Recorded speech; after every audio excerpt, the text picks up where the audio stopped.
Amazing, Donata. Thanks for jumping on the podcast. Super excited for the conversation. Me too. Nice to meet you. Likewise, likewise. Let's see. Just to get the conversation officially started, could you give us a very brief introduction on who you are and what you do, just so that the guests, the listeners at home, can truly appreciate who they're going to be learning from today? Sure. And feel My free name and feel free is, to brag. I always say that. Feel free to brag, right? People are oh, very that distracted that makes me nowadays, so uncomfortable. That makes me uncomfortable. But let's see. My name is Donata Minelli Yirmiyahu. I'm currently the CEO of Ula Johnson, which is a New York-based fashion design and lifestyle brand, where I've been at since February 2018. nice, very succinct and to the point. Amazing. And I guess in order to get the conversation started, can you give us also a little bit more background on, let alone your career and what you do now, but I guess who you are as an individual and who you are as, as a professional? Would you say you're more a manager, a leader, a strategic consultant? Because I know you have a big career on that as well. How would you define yourself essentially and your I career mean, so far? currently, and how I look at least the last decade of my career is very much generalist leadership, which means that I oversee all parts of the company, even parts that haven't been part of my own career development or silo. So that means that I lean into having an overall company strategy that we work with by department, and I have a very much servant leadership type of personality where we set our goals together and define first with Ula what she is really passionate about accomplishing. And then together we work with each of the departments, whether it's a logistics team or creative service teams or communications or wholesale. And we define together what we're excited about seeing happening for the company. And I look at my year to year work to be, how do I support these departments, these executives, these junior associates to accomplish the goals and the dreams that they set out. So I really take my style of management as very much a servant leadership, managed alongside a generalist point of view. I started my career working with European brands in America and loved being exposed to global luxury brands. I worked with the late Gianfranco Ferré. I worked with Alberto Ferretti and Dolce and Gabbana.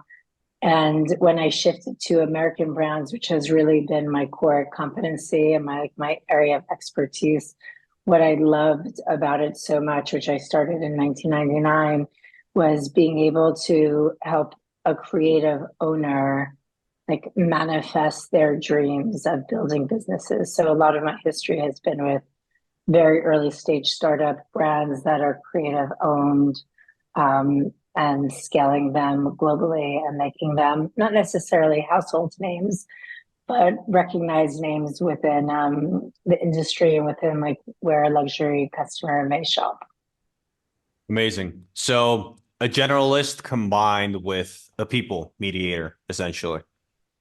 I love my people. Every time I go to consult, it's the people that end up bringing me back to full time work. I love Hmm. working with teams day to day. I love being in person working also. I think what you hear in the conversations, whether it's a show that people are watching or an analytical aha from a report that they're looking at, like just being able to be part of an in-house community is really important to me. I see. And going back to when you mentioned transitioning from working with more European versus American companies, what were the biggest differences that you could tell? Was it mostly that European brands, because they've been established and obviously because business culture there is very different, maybe they were a little bit more rigid in their management philosophy, structured, versus American, that I'm guessing is a lot more meritocratic, flexible, adaptable, and risk taking? Would you say that's mainly the difference, or was it something else that sort of like I mean, I would think at the time, because this was the early 90s, just to age myself, communication was different. There wasn't the same technology that we have today. But I think that there was a lack, which is different today from these luxury brands.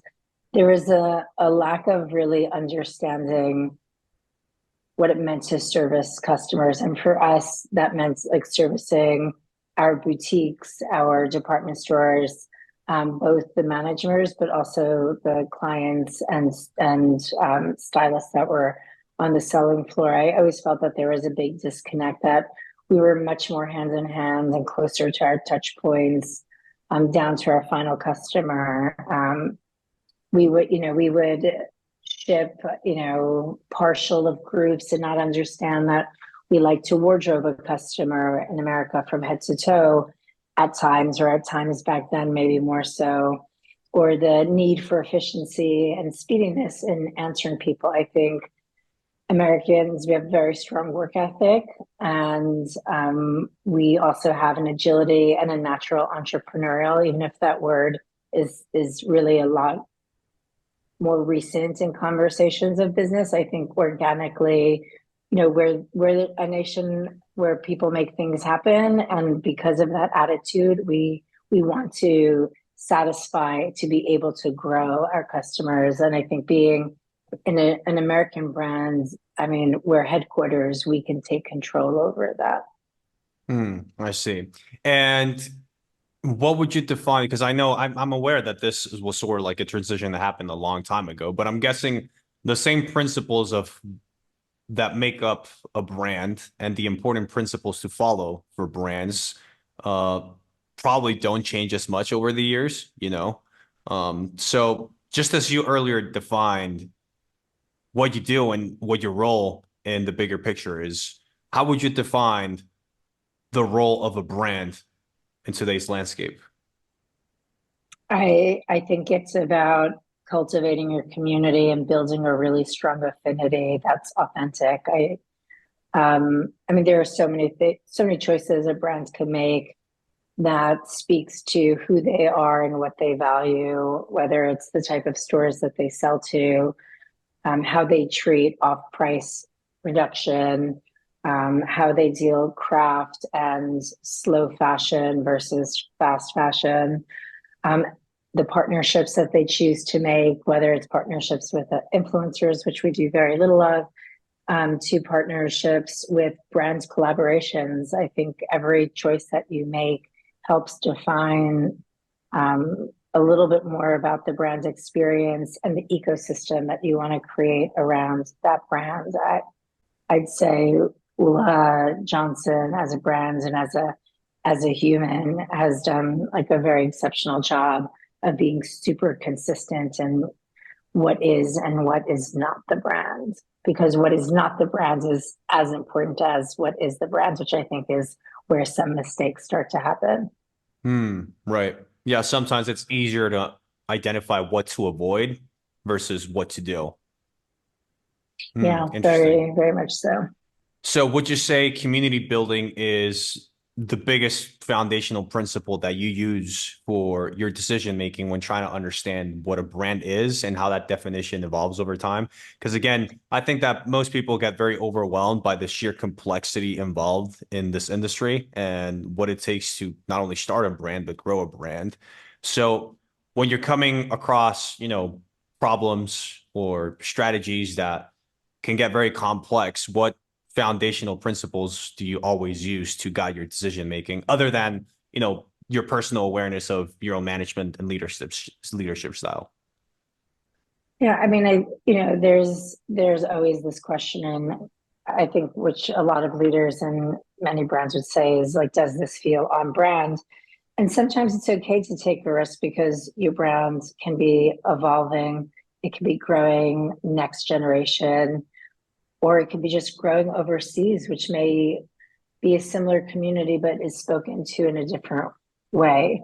So, I mean, we look at, at the heart of what we do, we design and create a product. So design peeling is something on brand for design, has a very organic filter in our company because it is very driven by Ula, and a lot of the leadership who really wears and are passionate and feel like they know the customer journey that our customer takes to get to us as well. I think we look a lot, even in recent agreements, on with producers or with licensors, how do they treat their product from a sourcing perspective, and certainly sustainability, but not exclusively in the environmentally sustainable, which we can talk about, which we have lots of ways that we impact that. But how are they dealing with their products even at the end use? Like the idea that there are companies that burn excess fabric, it's still, I've been working for 30 years, it still shocks me. So those are things that would never be on brands. We work hard on social impact, work really closely on craft preservation and celebration, which is inherent in the brands and has been inherent with Ula for a long time. There's a nomadic spirit to the brands. So there are things that definitely feel on brands, and choices of hospitality partnerships, fragrance or cosmetic partnerships. We're looking at some new active categories, and it's looking to see if the brands have quality, craft, care about social impact, are not excessive in how they're producing and treating their supply chain. I'd say are a lot of the questions we ask ourselves when making those choices. Right. So the question that has been asked for the decades, which is this on brand or is it not on brand? But the tricky part is understanding at which period of time it's important to redefine what the brand means, and at other periods of time, understanding and being disciplined with the brand has always been. So it's a mission Sure, and between adapting and the adaptation yet discipline.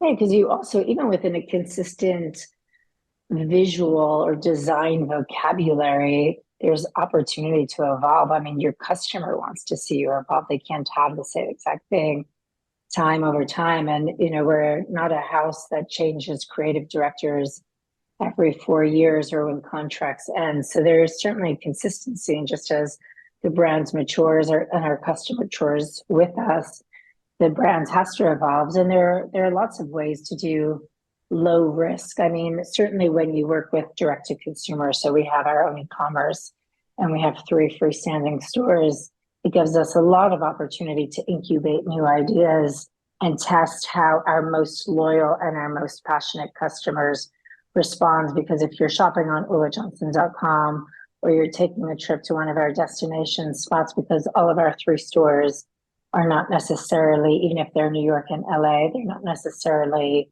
on pedestrian shopping areas, their destination.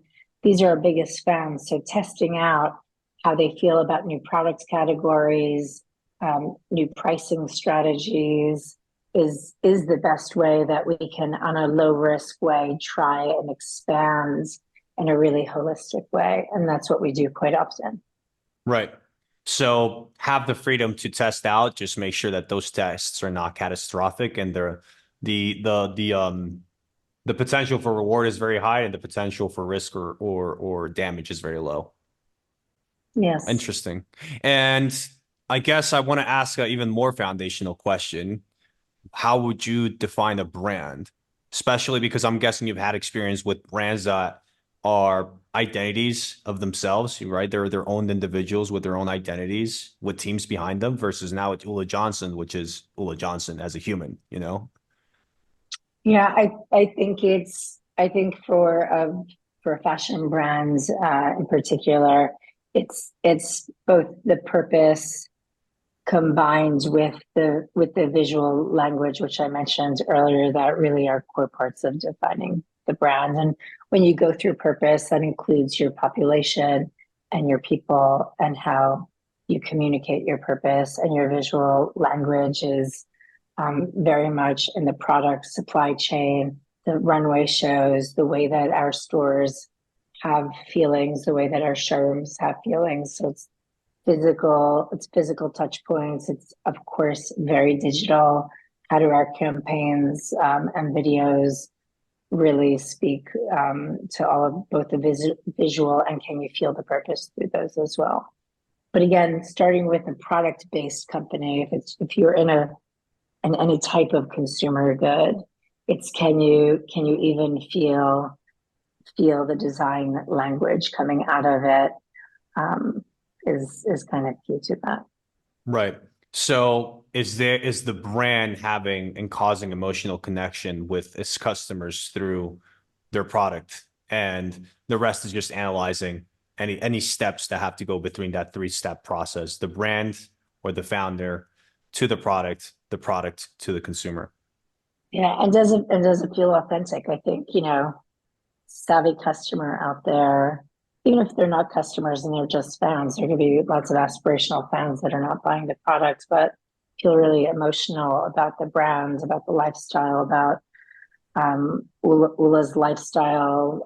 People certainly follow her for other points of view that are not just based in the products that we make, but where is she traveling to? What does she collect as an art and a ceramicist collector? Just what are the books on her bedside, table? Are all of those authentic, points that really builds the emotional connection in that larger community. I see. And what would you think are some of the biggest pros and some of the biggest cons of being an individual-led brand representing a person? Because it must be difficult, right? Us people are difficult to change our ways, and maybe a company is a little bit easier to learn, a little bit easier to adapt versus a human that grows old and we grow dumber and less hardworking and less ambitious and more Oh, arrogant come in our on. beliefs, you know? um, I think when the matchup is right and you're working for an individual, first off, if you're working for an individual creative, you have to possess a genuine passion for what they do. Doesn't mean about, wear it, not wear it. You really have to be passionate and understand what they're doing. I mean, the difference at times can just be trying to define where the choices that are being made for the strategy of the business, are they coming from a personal place or are they coming from a business place? These are eponymous brands. The name of the brands is on the door. I've worked for many designers, whether it was consultant or full time.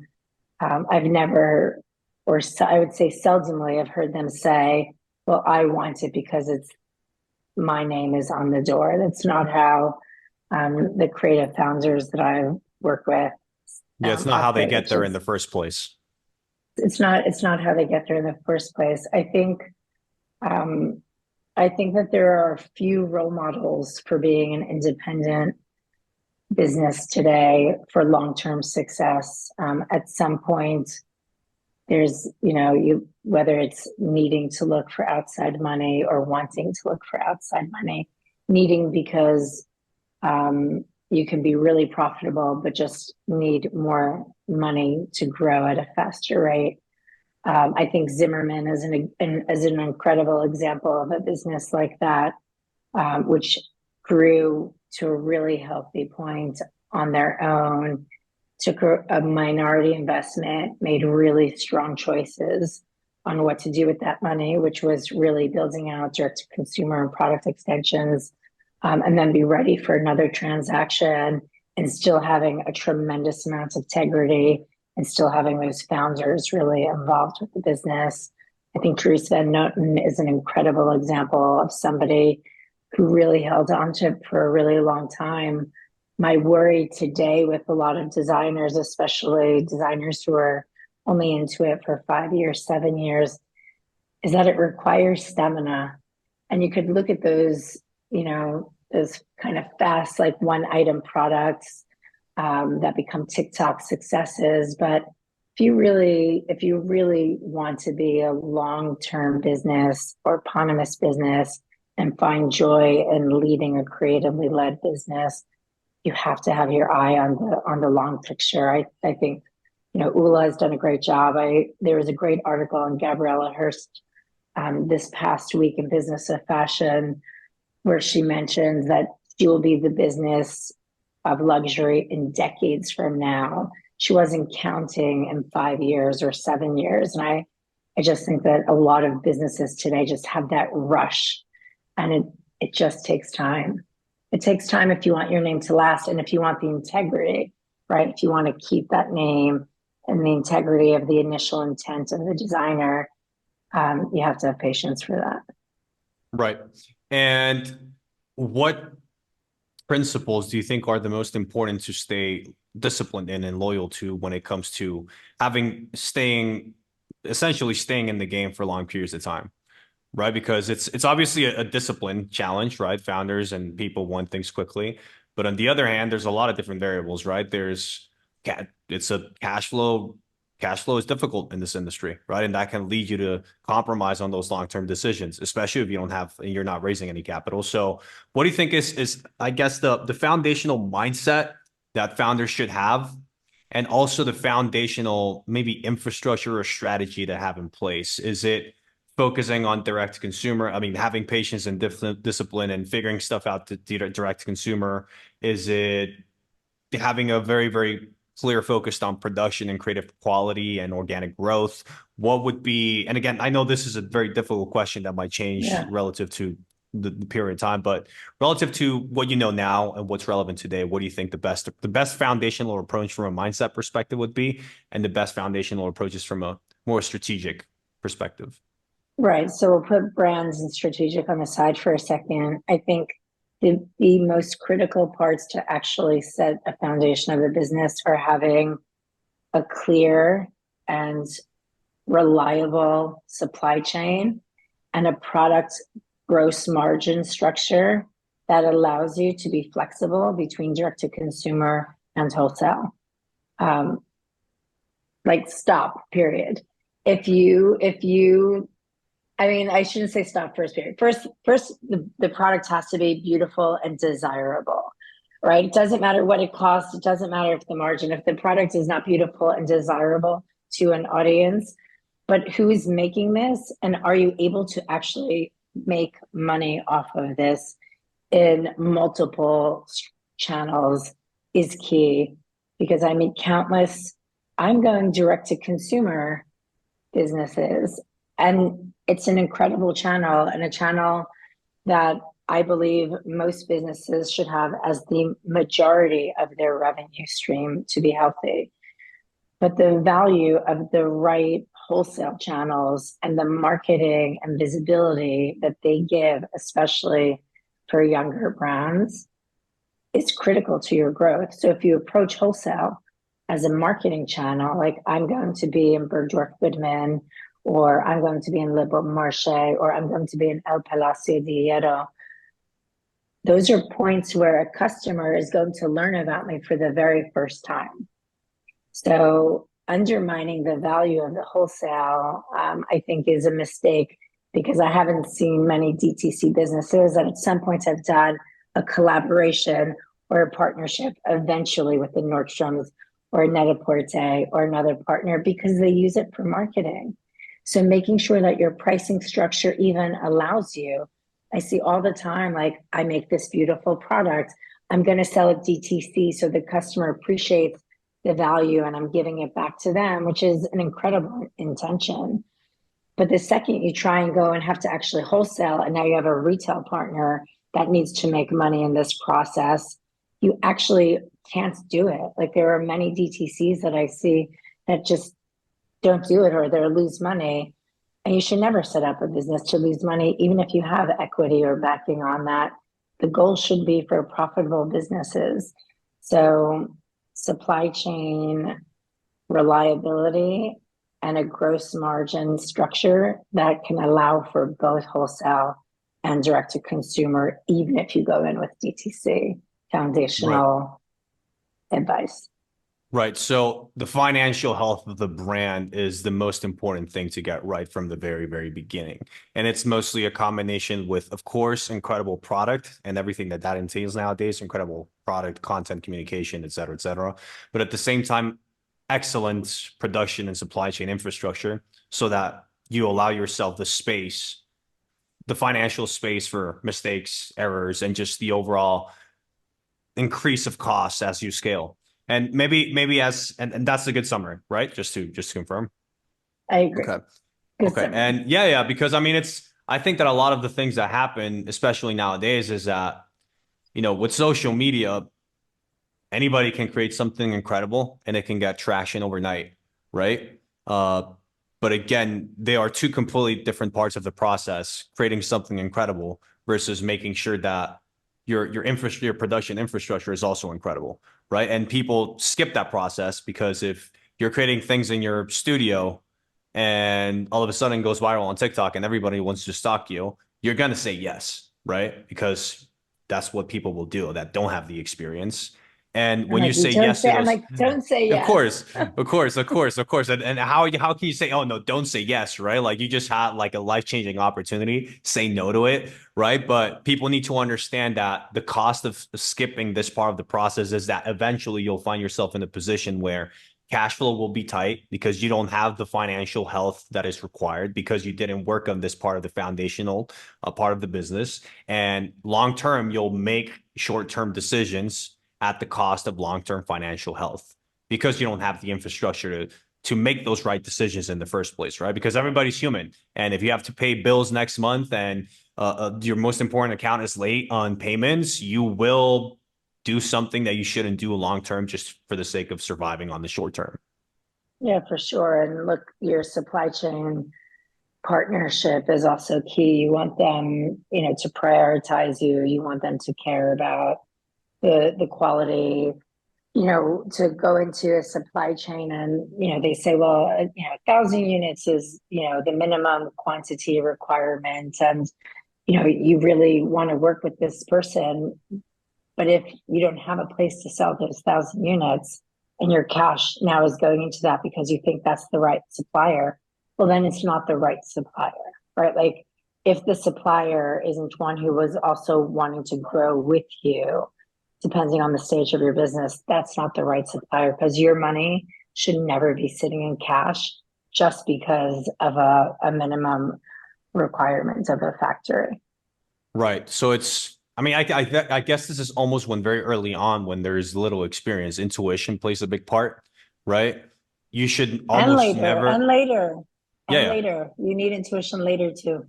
course, of course, of course. But I mean it in the sense that, essentially things that feel right are the things that you should do, and things that feel wrong are the things that you shouldn't do.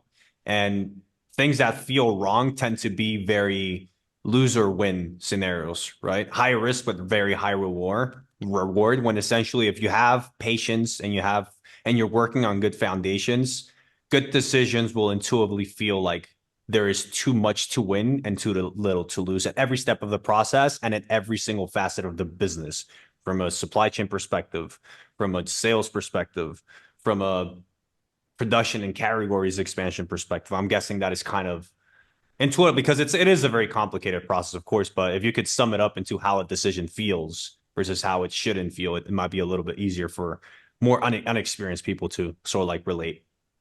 Yeah, I would agree with that. Interesting. And now jumping into maybe more of your approach to this simple yet complicated landscape that it is to have a brand or to run a brand. What is your personal approach? Is it where are we trying to get to? What's the goal? What are the variables that we need to understand in order to get there? What are the KPIs? And then what problems do we need to solve along the way? Like what if you could summarize and I'm guessing this is a very intuitive process for you, but if you could summarize essentially what's going on in your head at almost every step of the process, what would you say it would be?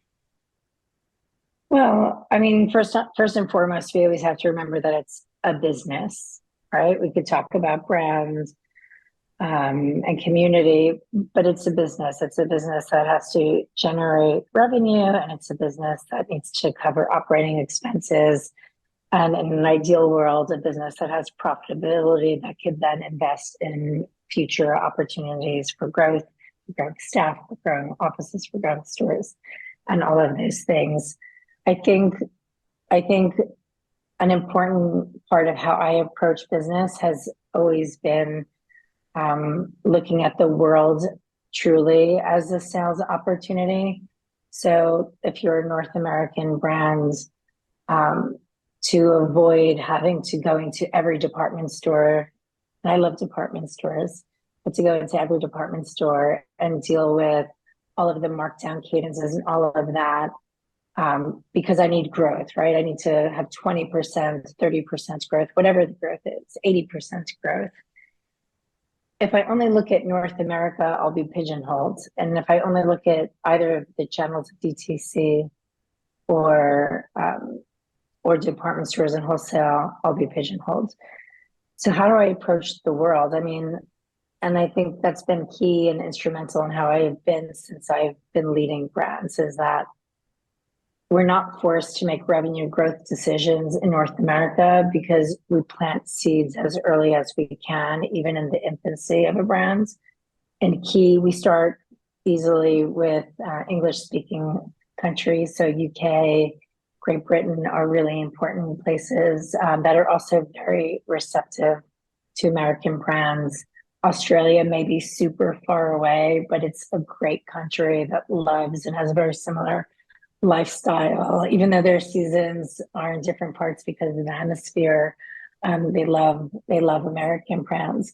So first off, trying to look at the fact that you can grow slowly across many channels to get to that spot is key. I've always been very keen on the idea of regionality and localized sales. So for all of the businesses that I've managed or run, we've had agents that work with us in wholesale that are on the ground in those territories that speak the language of the boutiques and department stores that we're working with. So we have agents in Scandinavia, in Belgium, Luxembourg, in Germany, which is a key global market for us and for many brands.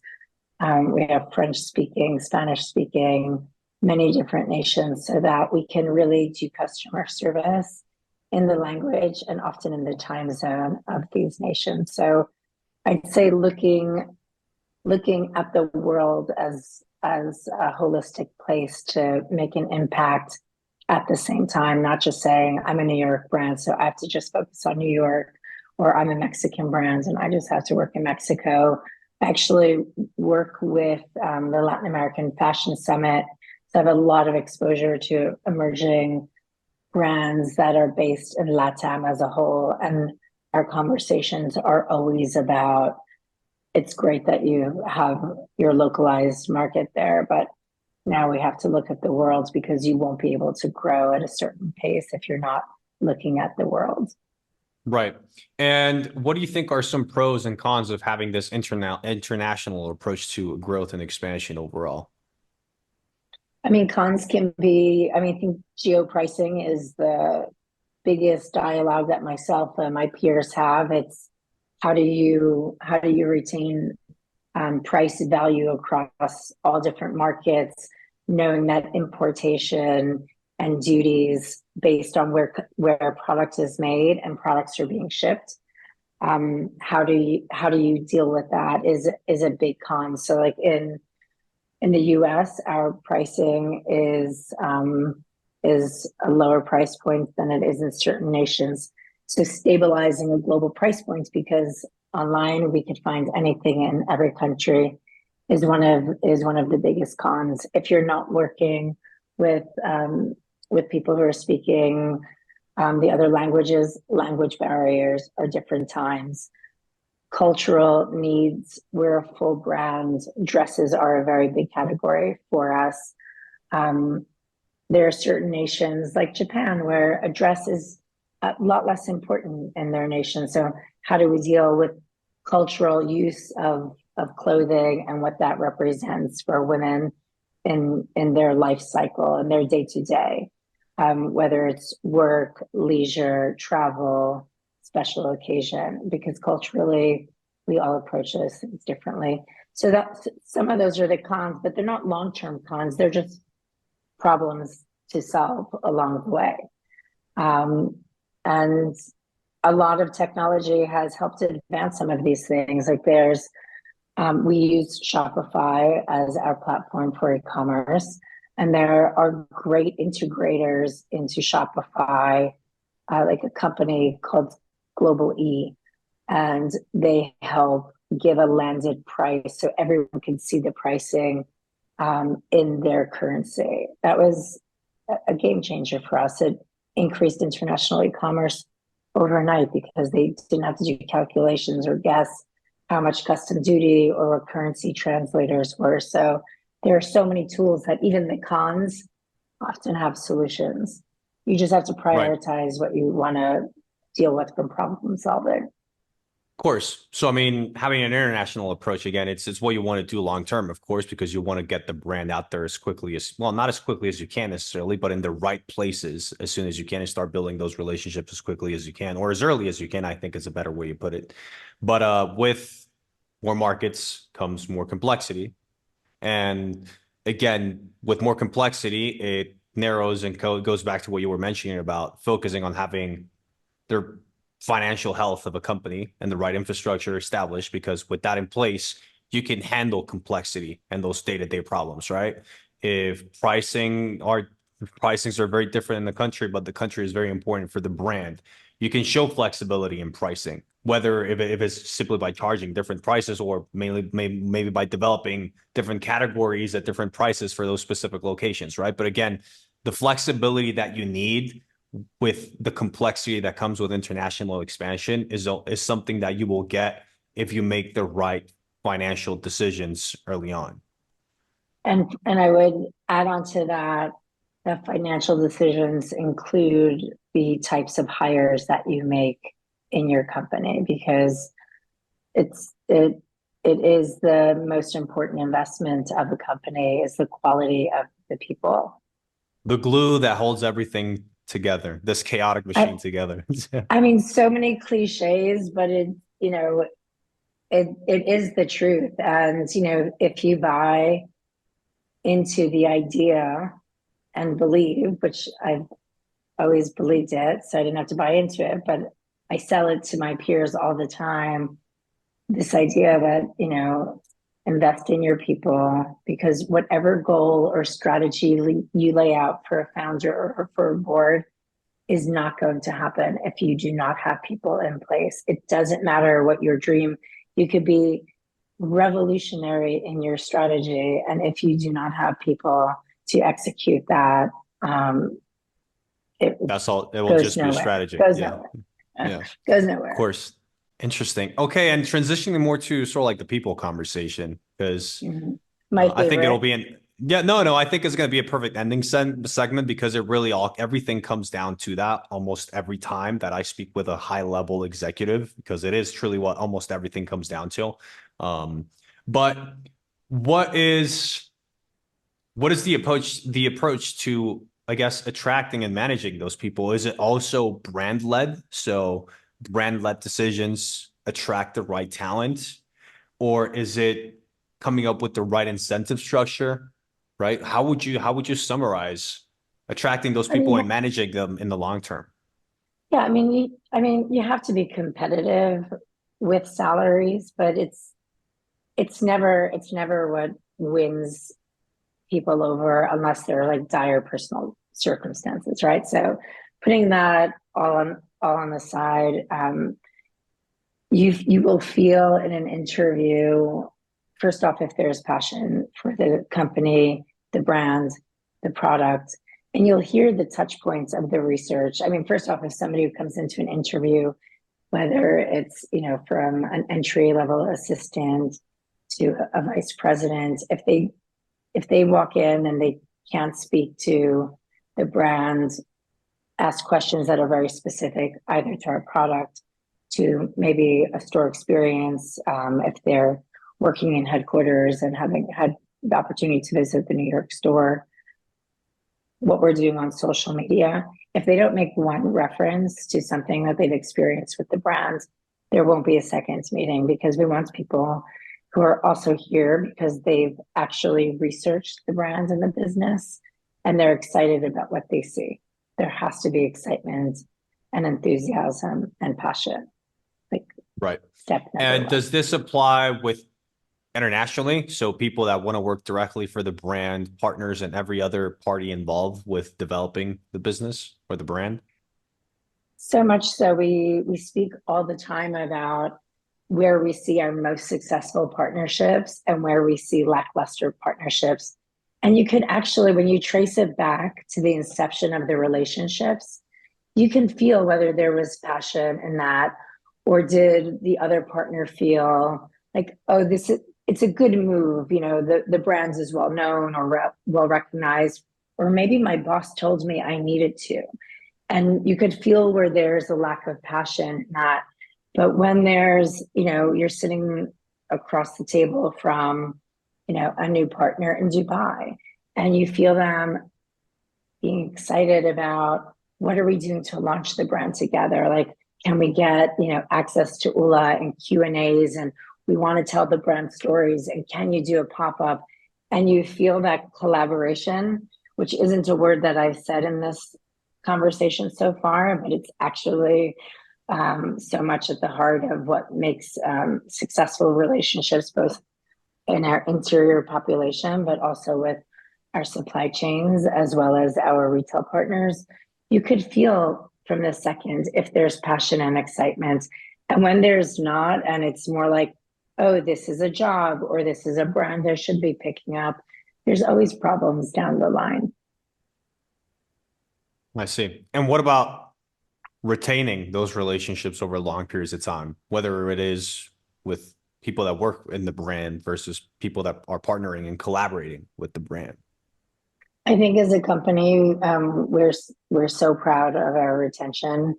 I've been with the company for 6 years. We went through COVID together as a company, and seeing our retail staff. We opened our store on Bleecker Street in New York City in 2017, and there are still two team members. It's a small store; it's 5 people. Two of the core team members are still there. That's like unheard of in boutique retail mono brands. And I would say the same thing with our strategic leadership. And I have an intern that started in the middle of COVID who is still with us now, and being in person. The key to that is mutual curiosity. So you're giving them a space to ask questions, whether it's to their direct reports, seniors in other departments, or myself. And curiosity coming from senior leadership down, asking a lot of questions, really having open dialogue with every team member in the company. So everyone feels like they have a seat at the table, I think is key. I think everyone in our population is really proud of the social impact components that they see the company participating in. We don't do a lot of PR about all of the initiatives that we do, but our internal team knows all of the money that gets donated, the volunteer days that we take off from working to collectively go out and work in our communities as a company and do volunteer work. We just launched, we're a very early adopter to peer-to-peer resale on our e-commerce. We're one of the first brands to do this. They're so proud of these initiatives and what they see our company doing. I'd say all of that combined with having a great leadership team overall, that is able to mentor and grow and give them space to do more within the company. No one feels stagnant. No one feels like they can't, work cross departmentally here. I think those are key important parts. They want mentors, and we have them. We have a great team here. So attract people based on the passion that they have for the brand, and retain them by allowing and building the infrastructure that is required for them to develop that passion continuously. And not be limited, right? To constantly have growth, right? Growth in your career, and growth as a human being, learning new skills, but also making personal and passionate relationships, right. Also. And appreciation goes a long way. I think a Hmm. team knowing what they're contributing and knowing that they're seen in their contributions Hmm. is important. It should be automatic and obvious, but I think it's important to always say um, you can never show your appreciation enough to people who work hard and care about what they do and do their job with integrity. Hmm. Yeah, I mean, the simplest lessons tend to be the most important ones, yet the most difficult ones to learn for some Yeah, reason. It yeah, like just comes with I human mean, nature. yeah, it's like don't be an asshole is a pretty simple thing to say, Yeah. but like actually a lot harder for some people to actually execute There's a on. lot, yeah, there's a lot more depth to not being an asshole than people actually Yeah, think. The more experienced you become, the more you understand the term, the more you realize that there's a lot of depth to these simple for, concepts. for Wow. sure. Okay. And when you are trying to understand the industry as a whole and the role the brands you're working with are playing in it, how often do you think about what's internally on what's happening with the brand and where it wants to go versus what's going on with the world and how does it affect what we're doing? So essentially thinking about brand versus thinking and trying to understand COVID, right? Or the economy or AI or, You gotta, it's essentially where is your brain at most of the time? you gotta get out of your seat. I mean, that's the biggest point. And it's not just having conversations, with obvious internal partners. I I love spending time in other people's stores. I'm one of the few C-suite executives that goes out and actually does product knowledge clinics at some of the key points of distribution for our partners. And I will never give it up. It's really hard for me to find time to do it, but I'll pick various locations around the country, around the world. This year, I did Naples, Florida.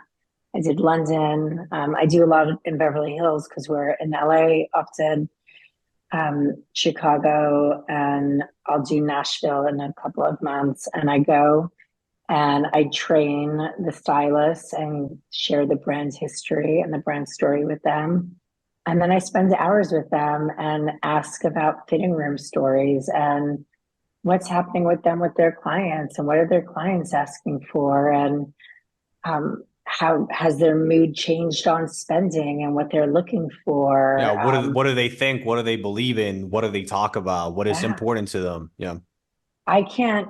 I mean, I can't do that from sitting at my desk and taking Zooms all day. No offense to this Zoom. Ironically, yeah. um, you have to get out there and talk to people outside of your ecosystem, which is part of the beauty of the fashion industry. Those of us that have had longer careers that lasted all the economic downturns and COVIDs and um, tech bubbles and Y2K and the true sense of Y2K. We're a very interpersonal industry, right? So like people who are attracted and last here, it's design, it's culture, but a lot of it is human conversation and dialogue and um, Relationship. yeah, and you just get out there and speak to people, and even if it's uncomfortable or if it's not what you like to do, if you want to succeed, you have to be able to have conversations with everyone in our ecosystem to get the real temperature and real pulse of what's happening. Hmm. Yeah. Yeah. The importance of relationships are, I mean, I think it's underrated, especially now that we live in such a technology driven economy. Uh, but it really is like that. I mean, if you can summarize this industry so far, and obviously my career has been a lot shorter than yours, and also my experience, but that is almost always what that comes down to is relationship building and the quality of the relationships that you're building. And that permeates the people that work for you, that permeates the people that work with you, that permeates the way you work with yourself and others. It really all comes down to that. All right. Well, the quality of your relationship, as you mentioned, is about it being mutually beneficial. If a relationship is what's good for me, or you need to do this if you want the brand, or demands, and they're one-sided relationships. I mean, they're not healthy relationships. They have to be Hmm. mutually beneficial, rewarding, and have growth and excitement, and be able to go through the hard times together with the eye on we both have to come out of this together. And we were very proud of all of our COVID work on really taking care of our supply chain. I mean, it was our first after our immediate people. It was supply chain. Like, are they going to be able to survive?